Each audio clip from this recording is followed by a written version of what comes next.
Isang mapagpalang araw sa ating lahat mga kapatid. Ako muli si Adrian Bernales ng Batch 3 at itong aking daily devotion. At ngayong araw ay pag-uusapan natin ay kung excited ka na ba makita si Jesus o imminent. At ang Bible verse natin ay Hebrews chapter 9 verse 28. Sasabi sa ating scripture ay, "So Christ was once offered to bear the sins of many, and unto them that look for him shall he appear the second time without sin unto salvation." Ang ganda ng pangako natin Panginoon dahil si Jesus ay muling magbabalik, hindi na bilang isang sakripisyo kundi bilang hari, tagapagligtas at hukom. At ang tanong sa atin ngayon ay, ngayong araw ba ay excited ka nang makita si Jesus? Yung feeling na may inaabangan tayong bisita na matagal na natin gusto pang makita ay araw-araw tinitignan natin ng oras, iniisip natin kung kailan natin muli silang makikita. Ganito dapat ang ating nararamdaman kapag si Jesus ang ating ina-expect na dumating. Ang concept na imminent naman ay ibig sabihin nito ay maaaring mangyari anumang oras.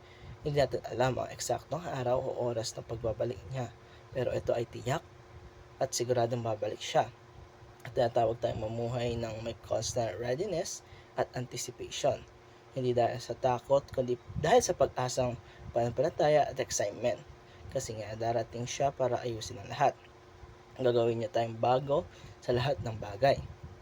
Para naman sa ating teachings ngayong araw ay unang-una, we will see Christ soon before His return. Sabi nga sa Revelation, "Behold, I come quickly." Sa paningin ng Diyos, ang salitang soon ay hindi tulad ng sa atin, pero siguradong ito darating siya. At habang tayo naghihintay, makikita natin siya sa mga pagkakataong siya'y gumagalaw sa ating buhay, sa ating mga answered prayer, sa grace na patuloy niyang binibigay, sa mga breakthroughs kahit mahirap ang ating panahon. Sa spiritual eyes natin, we begin to see Jesus more clearly habang nilalakad natin ang journey of faith. The return of Christ completes redemption. Yes, iniligtas na tayo ni Jesus sa krus, pero ang full manifestation ng kaligtasan ito ay mangyayari sa kanyang pagbabalik. Wala nang sakit, wala nang luha, at wala nang kasalanan.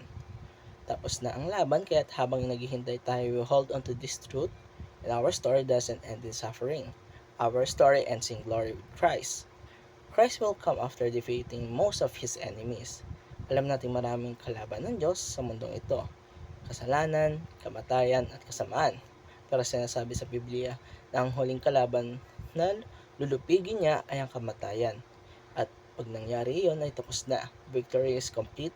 Kahit parang nakakabigo minsan ng ito, tandaan natin na nanalo na ang Diyos at si Jesus. Kasama tayo sa tagumpay na iyon. At para naman sa ating application ngayong araw, ay unang-una face death with excitement. Kasi kapag tayo namatay, para bilang isang Kristiyano, ay hindi ito katapusan, bagkus ito ay simula pa lamang ng pagiging kasama natin kay Jesus nang walang hanggan. Hindi na natin siya makikita sa panaginip lamang o maririnig sa katahimikan ng ating panalangin. We will see Him face to face. Kaya dapat hindi tayo matakot. Instead, dapat tayong maging excited. Kalaway, participate in the conquest of the world. Habang wala pa siya, may mission tayo. At ang mission na ito ay palaganap pagmamahal ng Ebanghelyo at ang liwanag ng Diyos. Hindi ibig sabihin na tahimik lang tayo na maghihintay. Hindi dapat tayo ganon. We have to work to do. Kailangan natin maging ilaw at asin sa mundong ito. Kailangan natin pakita kay Kristo sa ating mga gawa, sa pananalita at sa ating pamumuhay. At ito nagtatapos ang aking daily devotion. Maraming salamat sa panonood.